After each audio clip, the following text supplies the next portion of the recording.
this enormously positive message that we can feed everyone on a much smaller amount of land. And so we could allow the rainforest to come back. We could stop attacking them. We could stop attacking the oceans. We could allow the fish populations to come back. My ancestors, when they came over on the very earliest voyages from Europe to New England and so forth, they wrote in their logs, in their ship logs, how there were so many fish off the coast of North America that they were actually afraid their boats might run aground on these schools of fish. They were just so thick. And today, obviously they're just utterly wiped out. There's nothing left.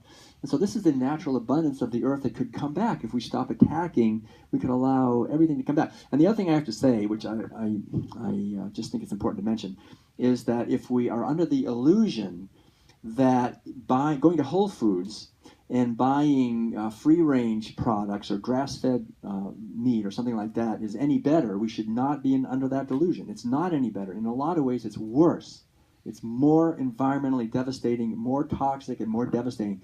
Number one of the main reasons, there's a few reasons, and I actually don't want to take too much time here, but one of the main reasons is, and I just read an article the other day about this that was very disturbing to me because I love horses, and one of the main you probably saw this too maybe, that one of the main Whole Foods suppliers, who Whole Foods, I shouldn't pick on Whole Foods, but the whole idea that that one of their main suppliers that they say is such a great reputation and so kind to animals and stuff. They've just paid the U.S. BLM managers to take 1,000 wild horses and off the land and basically imprison them for the rest of their lives in breaking up their families. But if you just go to the USDA Department of Wildlife Services website, you can see right there the consequences of this. In other words, when all the animals, like not too long ago, 100% of the animals basically that we ate were in factory farms. Now, and in a factory farm, nobody gets in. I can't get in. A coyote is definitely not going to get in there. Now we have, instead of 100%, maybe it's 99% or 98%. So we have now some animals that are living basically inside electrified fences, and they cost a lot more at Whole Foods because they're free range or grass fed. But since then, the war against wildlife has just taken off because those farmers and ranchers absolutely hate the idea of any coyotes or bobcats or bears or it's ridiculous. Prairie dogs, opossums, skunks, otters, foxes, starlings. Over 1 million. Our taxpayer money is killing literally millions of these animals, millions of birds, millions of animals, tens of beavers. Any animal, go to their list. Any animal you can think of that's trying to live their life out in nature is a target and is being killed because ranchers and farmers want to kill anything but goats and sheep and cows. Everything else you want to get rid of. This is what animal agriculture is. It's a war against nature, and we have to understand that we are nature. A war against nature is a war against ourselves. Monocropping, where you cut down kill everything except genetically engineered corn and soy and alfalfa. This is the foundation of animal agriculture. It's a war against nature. So the beauty underlying this is that we can feed everyone, as I've been saying, if we would do agriculture in plant agriculture in the way it was originally done by women, which is as a manifestation of our connection with nature and the beautiful abundance of this earth.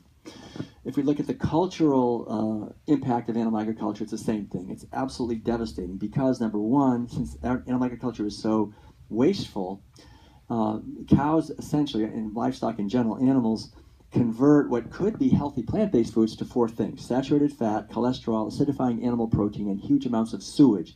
And part of that sewage is methane and nitrous oxide, which are very destabilizing to our climate as well.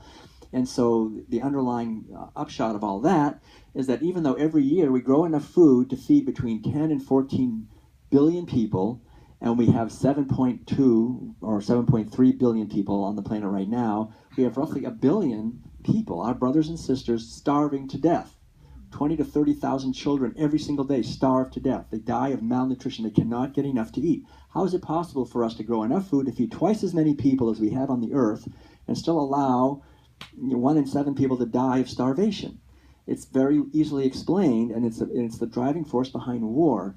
If we understand, we can never have peace without justice. And really, I was just in Europe and I was on this train from Austria to Germany, and when we passed into Germany, 2/3 of the people had to get off the train because they were from Syria.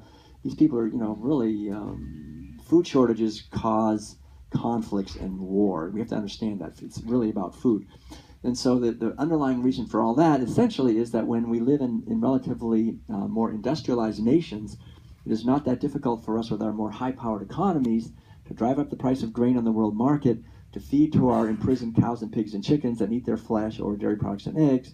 But at the same time, we've driven up the price of grain on the world market too high for people who live in less industrialized nations to afford. And so now they can't buy it, and they're also being forced off their land by large-scale corporations and financial institutions. So we have this huge problem of starvation and hunger, and this is directly attributable to eating meat and dairy. And the irony in the whole thing, I guess I have to mention, is that while people in the less industrialized nations are suffering terribly from hunger and food insecurity, we have in the industrialized nations these epidemics of diseases that come from the people in those cultures eating massive amounts of grain and corn, corn and soy, as well as water and land and petroleum and inputs to make all that in the form of meat and dairy products and eggs. And so they have epidemics of diabetes and osteoporosis and liver disease and kidney disease and strokes and heart disease and breast cancer, prostate, colon cancer and dementia and autoimmune diseases. These are all linked definitively with diets that are high in animal-based foods.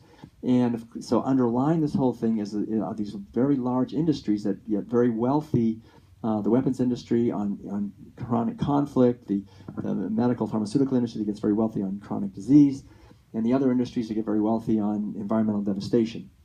And so underlying all that is just realizing that we, the people, can no longer depend on the mass media and the authorities to guide us in our decisions. We have to wake up and take responsibility, and we have to gather together in antique stores like this and talk about these ideas. But they're not coming to any television station near you, right? This is the situation. Now here we are. It's a very grassroots kind of a thing where we just learn. We share these wonderful recipes of how we can make food that's nutritious and delicious.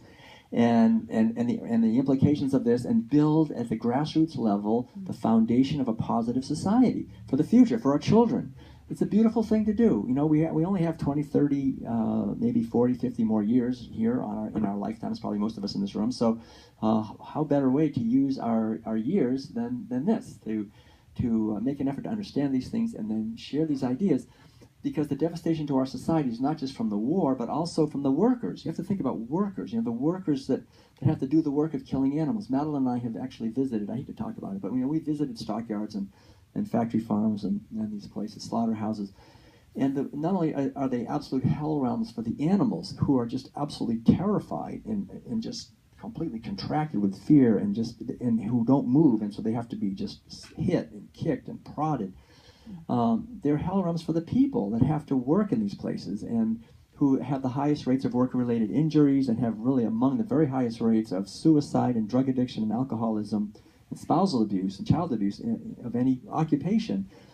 So this kind of work, and the idea again in all of this is to realize that all the spiritual teachers and all the, I think, social justice leaders have all agreed that we should not cause our brother to stumble. In other words, we should not make other people do things that bring out the worst in them.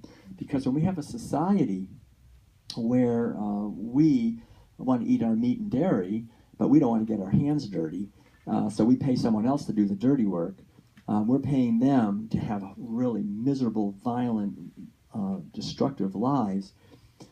And they actually, the psychologists say that these workers suffer from what they refer to as perpetrator-induced traumatic stress disorder. So they actually go back and do terrible things in their families and communities because of this violence that they're committing, so we can have our meat and dairy. So the idea is to just see that the webs of trauma in animal agriculture affect not just the animals and wildlife and hungry people, but also the workers and also the families and also really the whole society. And then finally to make the connection with our physical health, that we're eating trauma, and do we really want to eat trauma to build the beautiful tower of our physical body and our life, and terror and fear and despair and anxiety and violence? Do we want to eat that? Are we going to be comfortable with ourselves? Are we going to be happy inside if we eat that kind of food that's if we have to look deeply into the food and we just see nothing but misery and environmental devastation and pollution. I mean, it's just an awareness that we see. So in the World Peace Diet, I have actually the largest, longest chapter in the book is called it's called The Intelligence of Human Physiology, and it's about the nature of our actual physiology. Now, what are we designed to eat? If you just look at our physiology, look at our actual, carefully, look at our teeth, right? Our teeth, our dentition, our jaw structure. We have a jaw that it does like sheep do. Where's that sheep? You can see. Right behind you. Oh, there. Anyway, she's chewing, right? Her jaw is kind of like. So, we can chew this way. We have saliva that just does one thing. It breaks down complex carbohydrates. We have a very long digestive system. We have weak hydrochloric acid. We have a circulatory system that does not tolerate saturated fat and cholesterol very well. So, by every measure of our physiology, we are not designed to eat animal foods. We're like cows. We feed cows huge amounts of meat, not because it's in their interest, but because it's in the interest of others that they eat that. And it's really the same for us. Our bodies are miraculous. They'll do whatever the heck they can with whatever we eat, right? They'll just do the best they can, but they probably say, all right, we'll try again here. Hope they don't do that tomorrow. Sure enough, tomorrow they probably eat the same thing. So it's this constant wounding, in a sense, of our physical body. It never can really heal, and we develop these conditions, which are very profitable for the hospitals and things that are springing up like mushrooms everywhere. So the whole idea is to understand that we can eat in a way that's in harmony with our physiology, which is actually a plant-based way of eating. And so the underlying idea in all of this is that all of us human beings actually have been given the gift of a physical body for this lifetime that does not require any animal to suffer to get all the nutrients that we need to be healthy.